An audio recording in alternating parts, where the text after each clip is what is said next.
guys, I'm hello guys. I'm advocate Dishant from Prashant law academy. आज हम पढ़ने जा रहे हैं आपका सीपीसी से रिलेटेड इंपॉर्टेंट एमसीक्यूज। तो हमारा अगला क्वेश्चन है which defines CPC defines means profit. तो सीपीसी का कौन सा प्रोविजन है जो मींस प्रॉफिट के बारे में बताता है? तो मींस प्रॉफिट के बारे में बताता है आपका ये 212 जो है वो आपका मींस प्रॉफिट से रिलेटेड बताता है। तो इसका आंसर क्या है? B. Under CPC an adjudication of a court which is not a degree. CPC में एडजुडिकेशन, देखिए एडजुडिकेशन का मतलब क्या होता है? एडजुडिकेशन का मतलब होता है निर्णय, मतलब यानी कि फैसला। सीपीसी के अकॉर्डिंग चले of a court which is not a degree. Degree क्या नहीं है? एक ऑर्डर क्या डिग्री नहीं है, एक सम्मन डिग्री नहीं है, एक रूल डिग्री नहीं है, जजमेंट डिग्री नहीं है। तो इसका आंसर देखिए तो आपका एक ऑर्डर जो होता है वो डिग्री नहीं है। एक सम्मन भी आपका डिग्री की तरह देखा जा सकता है, सम्मन फॉर जजमेंट भी आती है, और रूल भी होता है, एक जजमेंट भी होती है, ठीक है। बट आपका एक ऑर्डर कभी भी नहीं होता। तो हमें यहाँ पर इसे नॉट देखना था। तो नॉट क्या है? ऑर्डर, ठीक है। तो इसका आंसर ए है। Formal expression of adjudication which so far as regard the court expressing its conclusive determines right of the parties is। अगर जहां पर फॉर्मल एक्सप्रेशन है, देखो फॉर्मल एक्सप्रेशन का मतलब क्या होता है आपका? फॉर्मल एक्सप्रेशन का मतलब होता है आपका रिटर्न में लिखा हुआ, यानी कि ये आपका डिग्री की डेफिनेशन दे रखी है, ठीक है। तो यहाँ पर क्या है? वो तो डिग्री है, यहाँ पर तो सिंपल सा आंसर पता चल रहा है, तो ए है। ऑर्डर क्या? ऑर्डर की डेफिनेशन में ये बताया गया कि जो चीज कुछ नहीं होती वो ऑर्डर होती है। जजमेंट क्या है? वो आपका स्टेटमेंट होती है जज की। अपीलेंट ऑर्डर क्या होता है? जिनकी अपील जा सकती है। तो यहाँ पर हमें इसका ढूंढना था इस डेफिनेशन से मिलता जुलता, तो डिग्री है इसका answer. Which of the following is it is true meaning of the legal representative under the CPC. CPC के अकॉर्डिंग आपका लीगल रिप्रेजेंटेटिव का प्योर मीनिंग क्या है? तो सीपीसी के अकॉर्डिंग चले तो इसका मतलब है कि देखिए लीगल हायर का मतलब क्या होता है? लीगल रिप्रेजेंटेटिव का मतलब होता है कि जो डिसीज आदमी है, डिसीज मतलब जो मरा हुआ व्यक्ति है, उसकी प्रॉपर्टी जिसके पास जाएगी, ठीक है, उन वो व्यक्ति उसका लीगल हायर कराया जाएगा। जैसे सपोज ये एक ए है, ठीक है, ए की डेथ हुई। ए की डेथ के बाद ये प्रॉपर्टी जो है वो 4 बंदों में चली गई, 1 2 3 एंड 4, ठीक है। तो ये सारे के सारे लीगल हायर है। लेट सपोज इसके पास नहीं गई, ए के एक्स वाई जेड और सी थे, ठीक है। तो एक्स वाई जेड के पास प्रॉपर्टी गई है, सी के पास नहीं गई है, और ये इसका बेटा भी था, पर प्रॉपर्टी इसके पास नहीं है। तो क्या ये लीगल हायर बनेगा? तो आंसर इज नो, ये लीगल हायर नहीं बनेगा, ठीक है। तो इससे रिलेटेड क्या बात आपकी ठीक दे रखी है? ये person who is law present the state of disease person, यानी कि लॉ के अकॉर्डिंग उसकी जो स्टेट है, यानी कि उसकी जो प्रॉपर्टी है, इधर मूवेबल प्रॉपर्टी है, इलमूवेबल प्रॉपर्टी किसके पास है? डिसीज आदमी की प्रॉपर्टी जिसके पास जाएगी वो। तो ए वाला पॉइंट भी ठीक है, यानी कि मरे हुए व्यक्ति की प्रॉपर्टी जिसके पास जाएगी वो लीगल हायर है। Any person intermeddlers which the state disease and where a party sues the representative character, the person whom the state devolves the death of the party was suing, यानी कि जिसके उसके मरे हुए व्यक्ति के बाद उसके ऊपर केस कराया जा सकता है। तो बी भी पॉइंट ठीक है। सी में क्या लिखा? Any person who intermeddlers with the state of disease and where the party is sued in a representative character, the person on whom state devolves on the earth death of the party so sued। तो इसका answer D है, यानी कि all the above. Which of the following pairs is not correctly matched the CPC? CPC के से correctly match कौन सा नहीं है? तो तेरे को 2.5 में तो फॉरेन कोर्ट की बात करता है, ठीक है। 2.6 में फॉरेन जजमेंट की बात करता है, 2.11 भी लीगल रिप्रेजेंटेटिव की बात करता है, 2.10 जो है वो आपका मींस प्रॉफिट की बात नहीं करता। मींस प्रॉफिट की बात आपका 2.11 करता है, सॉरी 2.12 करता है, ठीक है। तो मींस प्रॉफिट की बात 2.12 करता है। तो इसका आंसर क्या है? D. Which of the following section of the CPC defines jurisdiction? जुडिक्शन की डिफाइन कौन सा सेक्शन में दे रखी है? तो इसकी डिफाइन आपका कहीं पर भी मेंशन नहीं है। जुडिक्शन कहीं पर भी डिफाइन नहीं है। इसकी काइंड ऑफ जुडिक्शंस होती हैं वो बताया गया, बट डिफाइन क्या होती है जुडिक्शन की वो नहीं बताई गई, ठीक है। तो इसका आंसर टी है, कहीं पर भी नहीं है। Judgment under section 29 of CPC means, अब सीपीसी के में 29 के मतलब क्या है? तो 29 का मतलब है कि आपका statement of A grounds of order of A degree, यानी कि देखो 29 में पहली बात तो ये जानो कि बात क्या करता है।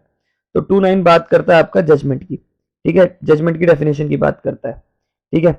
अब जजमेंट की डेफिनेशन में क्या बताया गया क्या नहीं बताया गया, वो ये बताया गया कि जजमेंट की डेफिनेशन क्या है कि आपका स्टेटमेंट है of a grounds of an order of a degree, यानी कि जो स्टेटमेंट पास करी है किन के बेस पे? ऑर्डर के बेस पे और डिग्री के बेस पे, उसी को क्या कहा जाता है? आपका जजमेंट कहा जाता है। तो जजमेंट की ये डेफिनेशन बताई है। As per section 212 of CPC means profit of property are property received by person in unlawful possession of the property, wrongful possession of the property.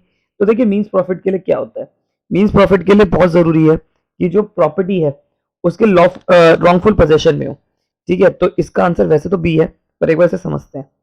जैसे मान लीजिए ये व्यक्ति है, ठीक, ये एक प्रॉपर्टी है, ठीक है, इस प्रॉपर्टी में ए जो है वो टेनेंट है, बी जो है वो आपका लैंडलॉर्ड है। ठीक है, अब पोजेशन में कौन है आपका, ये है, ए है। ठीक है, पोजेशन में कौन है आपका, ए है, और बी क्या है, यहाँ पर लैंडलॉर्ड है। ठीक है, अब क्या होता है इन दोनों के बीच में 11 महीने का एग्रीमेंट होता है, ए और लैंडलॉर्ड में और टेनेंट में। अब क्या होता है कि 11 महीने तक तो रहता है, अब 12वें महीने को इसको खाली करना होता है प्रॉपर्टी टेनेंट को, पर ये टेनेंट जो होता है, किराएदार जो होता है, वो खाली नहीं करता, तो ये रॉन्गफुल पोजेशन में इस प्रॉपर्टी के, तो ये क्या माना जाएगा आपका, रॉन्गफुल पोजेशन में माना जाएगा। यानी कि अब जो 11 महीने खत्म होने के बाद जो भी दिन चढ़ते रहेंगे, 11 एक दिन, 11 2 दिन, 5 दिन, 11 महीना 1 दिन 2 दिन, जो भी चढ़ते रहेंगे, ये मींस प्रॉफिट में होगा। और टिल द जब तक वो इस प्रॉपर्टी के पोजेशन में है, कौन, टेनेंट, तब तक ये माना जाएगा कि ये आपका रॉन्गफुल पोजेशन में है। ठीक है, तो इसका आंसर क्या है, B. Following is not a public officer, इनमें से कौन सा पर्सन है नॉट ढूंढना में, पब्लिक ऑफिसर नहीं है, तो इसका आंसर है आपका D. Every gazetted officer in military not under the government service. As per the CPC बात करी जाए तो आपका डी जो है वो जो एक गेस्टेड ऑफिसर होता है, गेस्टेड ऑफिसर जो फर्स्ट रैंक के ऑफिसर्स होते हैं, ठीक है, मिलिट्री में जो होगा, नॉट अ गवर्नमेंट सर्विस।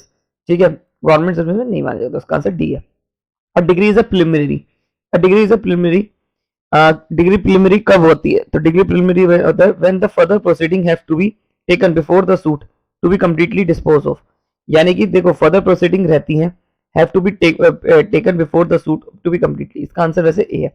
अब देखो सॉरी बी है इसका आंसर, ए क्यों नहीं है इसका आंसर, क्योंकि देखो प्रिलिमिनरी डिग्री का मतलब पहले जान लो क्या होता है। प्रिलिमिनरी डिग्री का मतलब होता है कि आपका केस तो फर्दर है, मतलब यानी कि केस अभी खत्म नहीं हुआ है, पर उनमें से कुछ जो पॉइंट्स है, कुछ पॉइंट्स पहले डिस्कशन हो गए हैं। लेट सपोज जैसे कोई एक केस है, वो लाया गया सूट फॉर डिक्लेरेशन, ठीक है, उस पर इश्यूज है कि डिक्लेरेशन डिक्लेयर करवानी है, यानी कि rights of the parties declare करवाने हैं, आपका इंजंक्शन सूट लेकर आया और पोजेशन सूट लेकर आया, ये 3 ग्राउंड्स पे आपका जो प्लेंटिफ है वो केस लेकर आया।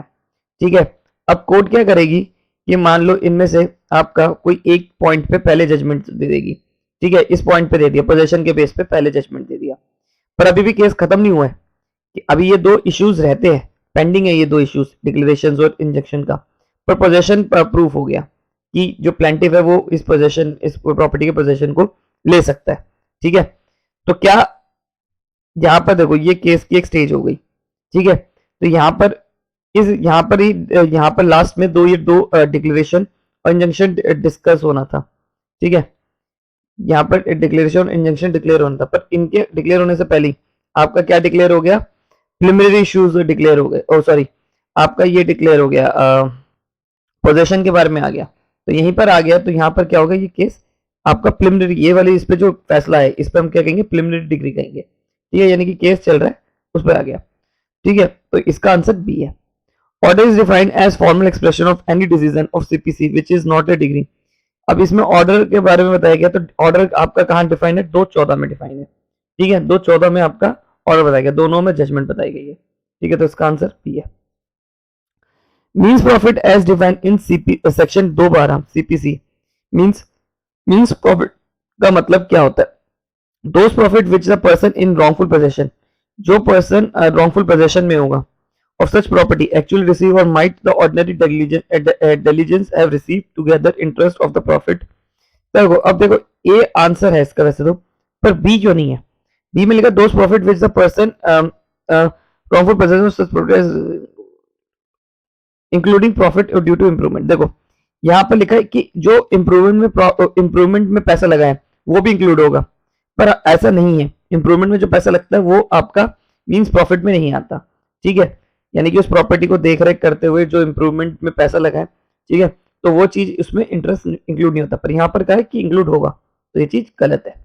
Those profits which the person in wrongful possession such property actually receive might have receive but without any interest of such profit. अब यहाँ पर लिखा है कि विदाउट इंटरेस्ट, तो इंटरेस्ट तो होता है, प्रॉपर्टी मान लो उस प्रॉपर्टी में जितने भी टाइम पे वो आदमी रहेगा तो उस पर इंटरेस्ट भी लगता रहेगा। तो आंसर सी भी नहीं होगा, इसका आंसर वैसे ए ही है। द टर्म प्रिस्क्राइब्ड, प्रिस्क्राइब का मतलब यहाँ पर क्या बताया गया, तो प्रिस्क्राइब का मतलब यहाँ बताया प्रिस्क्राइब बाय रूल्स, तो इसका आंसर सी है। A legal representative under the code of CPC means, a legal representative का मतलब क्या हुआ यहाँ पर, तो यहाँ पर लीगल रिप्रेजेंटेटिव का मतलब हुआ कि मतलब जो डिसीज आदमी की, डिसीज मतलब मरे हुए व्यक्ति की प्रॉपर्टी का स्टेट जिसके पास आएगा उसी को कहा जाएगा, तो इसका आंसर बी है।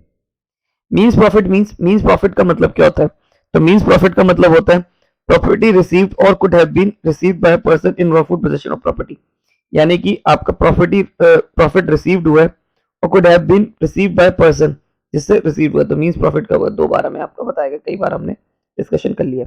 डिग्री मींस, अब डिग्री का मतलब यहां पर क्या है, exact of the judgment, bill of the cost, या आपका reason for which the suit is decreed और dismiss, formal expression of the court at adjudication determining of the right of the parties, तो यहां पर आंसर है इसका D. ठीक है। Foreign judgment is defined in CPC, foreign judgment आपका किस में डिफाइन करा गया, तो फॉरेन जजमेंट आपका 2(7) में बताया गया। ठीक है, तो फॉरेन जजमेंट आपका किस में बताया गया है, सॉरी 2(7) में नहीं 2(6) में बताया गया, यहाँ पर गड़बड़ हो गई। ठीक है, तो यहाँ पर फॉरेन जजमेंट किस में बताया गया, 2(6) में बताया गया। ठीक है, 2(7) में आपका कुछ और बताया गया, ए है इसका answer. Pleader is defined which of the code, तो प्लीडर किस में डिफाइन है, प्लीडर आपका 2(15) में डिफाइन है, तो प्लीडर आपका किस में बताया गया, 2(15) में। ठीक है। जजमेंट मींस, जजमेंट का मतलब क्या है, स्टेटमेंट ऑफ अ जजेस on the ground of a degree और ऑर्डर, तो इसका आंसर बी है। ठीक है, कि जजमेंट क्या है, स्टेटमेंट है किसकी, जज की, किसके ग्राउंड पे, डिग्री के ग्राउंड पे और ऑर्डर के ग्राउंड पे, तो इसका आंसर बी है। ठीक है, दोनों में डिफाइन बताई गई है। Means profit has been defined which of the following section, तो किस में बताया गया, 2(12) में बताया गया। Which of the following section CPC define order, order कौन सा सेक्शन इनमें से डिफाइन करता है, तो ऑर्डर जो है वो आपका बताता है 2(14) में, 2(14) आपका ऑर्डर में ऑर्डर बताता है। Under CPC of the following section is not a degree, कौन सी चीज इसमें डिग्री नहीं है, देखो dismissal of the suit in default पे आती है, तो यही चीज आपकी जो होती है वो डिग्री नहीं होती, क्योंकि अगर आप दो की डेफिनेशन निकालो तो वहां लिखा हुआ कि रिजेक्शन ऑफ प्लेंट पे डीम डिग्री आती है, तो हो गई dismissal of the suit in default of rejection of the plaint of the both the parties. ठीक है, और प्लेंट बोथ, तो यानी कि ये भी आपका डिग्री आती है इस पे, क्योंकि रिजेक्शन आ गया। But dismiss of A suit in default, अगर डिसमिस होता है सूट, ठीक है, आपका केस जो है वो डिसमिस होता है किसकी वजह से, ग्राउंड डिफॉल्ट की वजह से, कि आपने कोई कोर्ट फीस जमा नहीं करवाई है कुछ, नहीं कोर्ट फीस तो नहीं, क्योंकि रिजेक्शन में आ जाएगा वो तो। ठीक है, यानी कि कोई डिफॉल्ट हुआ कि आप आ नहीं रहे हो, ये नहीं आ रहे, तो उसके बेस पे होता है, तो उसमें डिग्री नहीं आती। ठीक है, तो इसका आंसर ए है। Consider the following, consider the following statements, a degree means including, अब एक डिग्री में क्या क्या इंक्लूड होगा, फॉर्मल एक्सप्रेशन होगा, विच एक्सप्रेसिंग डिटरमाइनिंग, तो 1 तो होगा, तो 1 तो होना चाहिए। ठीक है, अब any adjudication which an appeal is lies from an order at adjudication, तो 2 भी होगा, 2 नहीं होगा, 2 नहीं होगा, एनी एडजुडिकेशन नहीं होगा। Any order of dismissal order और the suit, dismissal of the suit भी नहीं होगा, क्योंकि डिसमिसल ऑफ द सूट पे ऑफ सूट फॉर डिफॉल्ट तो पे डिग्री नहीं आती। रिजेक्शन ऑफ द प्लेंट, तो 1 और 4 किस में है, 1 और 4 आपका सी में है, तो इसका आंसर सी होगा। देखो क्या हुआ है इसमें कि आपका 1 तो इसलिए है क्योंकि पूरी डेफिनेशन है, देख सकते हैं आप। यहाँ पर 2 क्यों नहीं हुआ, not an education from which appeal lies, an appeal from an order, order की अपील कभी नहीं जाती, ऑर्डर की रिवीजन जाती है, हमेशा याद रखना, कोई ऑर्डर हुआ है तो उसका रिवीजन जाती है। ठीक है, और थर्ड में क्या लिखा है कि आपका थर्ड इसलिए नहीं हुआ क्योंकि डिसमिसल ऑफ सूट की बात करें तो डिसमिसल ऑफ सूट पे हमने ऊपर ही डिस्कस करा था कि डिग्री नहीं आती। और नेक्स्ट पॉइंट बचा आपका ये रिजेक्शन ऑफ द प्लेंट, तो ये डिग्री होता है, तो फर्स्ट और फोर्थ, तो आंसर क्या है सी। Who among the following person is not a public officer according to section 217, 217 के तहत आपका कौन इसमें पब्लिक ऑफिसर में नहीं आता, ठीक है, नॉट ए पब्लिक ऑफिसर, तो इनमें से कौन सा बंदा जो है वो पब्लिक ऑफिसर में नहीं आता, सरपंच नहीं आता। ठीक है, तो इसका आंसर डी है। तहसीलदार, जज और member of all Indian services आते हैं, पर सरपंच नहीं आता। ए डाइज, ए जो है वो मर गया, लिविंग बिहाइंड अ सन, यानी कि ए जो है वो डाई हो गया और पीछे अपने एक्स और मैरिड डॉटर एक वाई को छोड़ गया, यानी कि एक्स और वाई को छोड़ गया, लड़का लड़की को छोड़ गया, और जिसमें जो लड़की है वो शादीशुदा है। ए suit filed by A after his death can be continue. अब उसके केस को, अब ए की डेथ हो गई, अब इसके केस को कौन चला सकता है, एक्स या वाई? तो यहाँ पर क्या है, X and Y both the legal representative, क्योंकि यहाँ डी है, इसका आंसर डी होगा। क्यों? क्योंकि यहाँ पर दोनों ही इस केस को चला सकते हैं। ठीक है, अब इसमें देखिए, Raju dies living behind a son Ravi and married daughter Kavita. अब यहाँ पर क्या हुआ है कि राजू जो है, एक राजू नाम का व्यक्ति है, वो अपने वो sorry, Raju die living behind a son. आज हम इतना ही पढ़ेंगे, नेक्स्ट क्लास से हम नेक्स्ट क्वेश्चंस करेंगे। आई होप आपको मेरी वीडियो पसंद आई हो।